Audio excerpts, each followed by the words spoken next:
Sir जय हिंद। Major general Rajan Kochar sir, जय हिंद। बहुत बहुत शुक्रिया समय देने के लिए। Thank you sir. जी Rajesh ji. Thank you sir, आपने समय दिया। दरअसल एक बड़ा अहम इशू जिसके ऊपर मुझे बातचीत करनी थी। इशू जो है सर पाकिस्तान और मुल्ला मुनीर से जुड़ा हुआ है।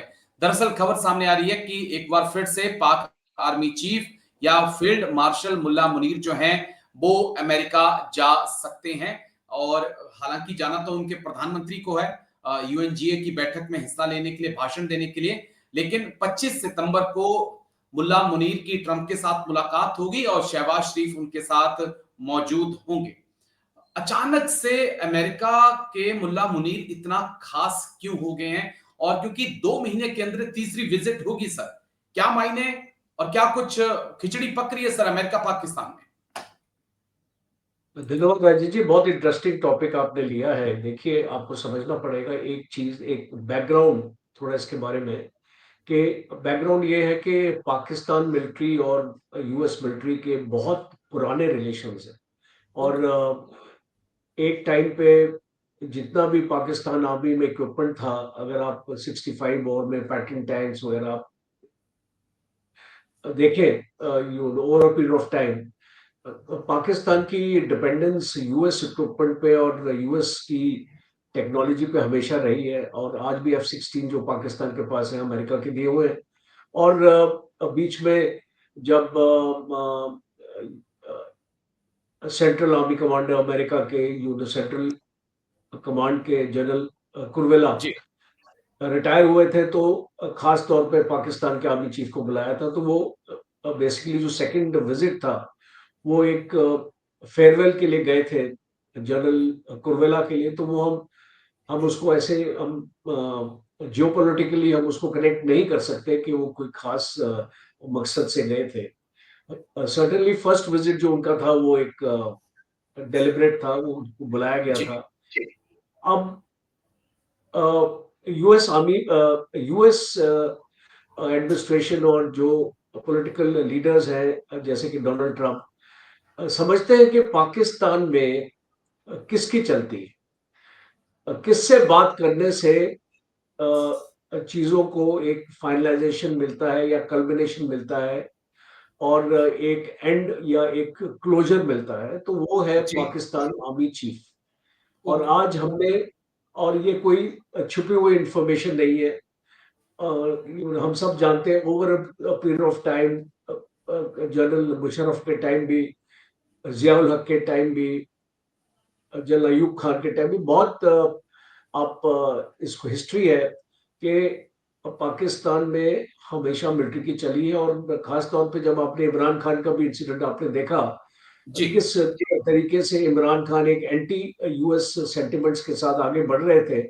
और उनको उसको वहीं पर खत्म कर दिया गया, मींस उसको फिनिश कर दिया गया। आज कोई इमरान खान की बात नहीं करता, जेल में पड़ा हुआ है, उनकी हालत भी एक्चुअली खराब है और आई थिंक बीमार भी चलिए हो कोई गए हैं वहां पे लेकिन जेल। एक पॉइंट, एक क्योंकि हम अमेरिका की ही बात कर रहे हैं, लेकिन एससीओ समिट मुझे याद है जहां पर अचानक से शहबाज शरीफ के साथ मुल्ला मुनीर वहां पर भी नजर आते हैं और शी जिनपिंग के साथ जो द्विपक्षीय मुलाकात होती है वहां पर भी मुल्ला मुनीर बैठे होते हैं। तो क्या पाकिस्तान की जो टॉप लीडरशिप है, यानी कि जो शहबाज शरीफ हैं या आसिफ अली जरदारी हैं या उनके डिप्टी पीएम इरशाद डार हैं, ये डिसीजन लेने में कैपेबल नहीं है? इस कारण मुल्ला मुनीर को लग रहा है कि नहीं, मेरा हर जगह होना जरूरी है सब।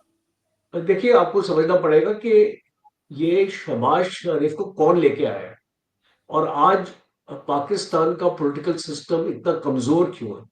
जी। अब एक कोलिशन की गवर्नमेंट बनी हुई है पाकिस्तान में और उसको फौज नहीं बनाई है। और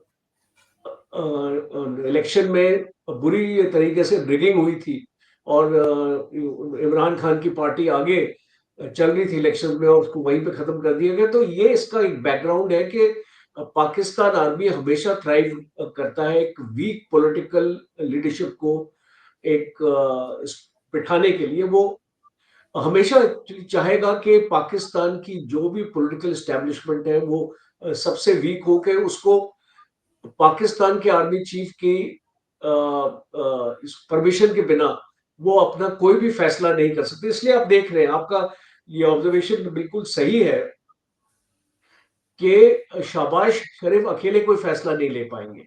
और बिल्कुल। चाइना भी जानता है, क्योंकि चाइना बहुत क्लोजली पाकिस्तान के साथ काम करता है, और सीपेक में तो और भी ज्यादा एक क्लोजनेस है। और ऑपरेशन सिंदूर में भी हमने देखा कि किस तरीके से पाकिस्तान चाइना की वक्त पे उसको मदद कर रहा था। तो ये एक डायरेक्ट इम्प्लीकेशन है कि जनरल मुनीर बहुत इंपॉर्टेंट है चाइना के लिए। और इसलिए ओके। आप देखते हैं कि चाइना प्रेफर करता है जनरल मुनीर से बात करने के लिए। और वो शहबाज शरीफ को इसलिए रखा जाता है, वो एक वर्ल्ड स्टेज में दिखाने के लिए कि पाकिस्तान एक डेमोक्रेटिक कंट्री है, एक ओके। डेमोक्रेटली इलेक्टेड पॉलिटिकल लीडर भी है वहां पे। और जो है ना, डिस्कशन जो भी होता है, वो अल्टीमेटली जो जनरल मुनीर बोलेंगे, वही अल्टीमेटली वही होगा। वही बस एक पर आखिरी उसका एक पॉइंट जो इस बेस, मुद्दे से एक आखिरी पॉइंट एक जो मैं इस मुद्दे से जुड़ा हुआ समझना चाहता हूं चेहरा आपसे। सामने है।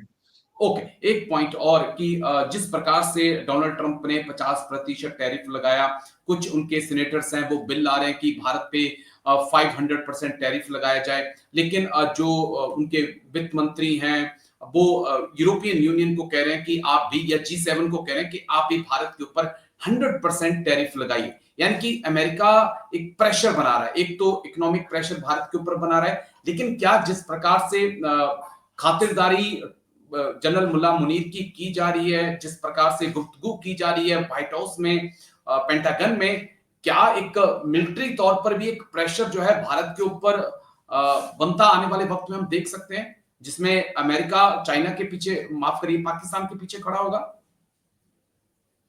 देखिए, मुझे एक लॉन्ग टर्म में लगता नहीं है, शॉर्ट टर्म में जरूर हमको ऐसे एक ओके। इंडिकेशंस आ रहे हैं कि अमेरिका पाकिस्तान के साथ खड़ा रहेगा। बट ये अमेरिका की लॉन्ग टर्म पॉलिसी नहीं है। और अमेरिका, देखिए, अमेरिका बहुत अपनी फॉरेन पॉलिसी को बहुत तरीके से बनाता है। आज पाकिस्तान की अगर अमेरिका को जरूरत पड़ रही है, ईरान के लिए खास तौर पे, भारत का मैं कम इस पे जिक्र करूंगा, बिकॉज भारत और अमेरिका के बहुत स्ट्रॉन्ग रिलेशन है। ये ट्रम्प के आने से आप सब कुछ वाइप आउट नहीं कर सकते, आप जी। चीजों को डिले कर सकते हैं, चीजों को स्टॉल कर सकते हैं। बट मेरा ये एनालिसिस है कि अब पाकिस्तान के साथ अमेरिका ज्यादा दिनों तक अपने इस प्रकार के रिलेशंस को नहीं बना पाए। और ठीक है सर। वजह है, कई इसकी वजह है। तो मुझे लगता नहीं है कि, बिकॉज देखिए, सबसे बड़ी वजह है चाइना। जी। चाइना पाकिस्तान के साथ बहुत क्लोजली जुड़ा हुआ है। और अमेरिका कभी नहीं चाहेगा कि एक ऐसे देश के साथ बहुत अपनी टेक्नोलॉजी भी शेयर करे और हर एक चीज शेयर करे, अल्टीमेटली चाइना के पास चली जाएगी वो टेक्नोलॉजी। जी। वो जानता है वो अच्छी तरीके से अमेरिका। तो ये टेम्पररी फेज है। यस, आज ये अमेरिका की पॉलिसी है कि इंडिया के ऊपर मैक्सिमम प्रेशर डाला जाए, और पाकिस्तान के साथ दोस्ती करके शायद वो कोशिश कर रहा है इस तरीके की अपनी स्ट्रेटेजी को आगे ले जाने के लिए। बट ये लॉन्ग टर्म स्ट्रेटेजी नहीं हो सकती हमारी। ठीक है सर, लेकिन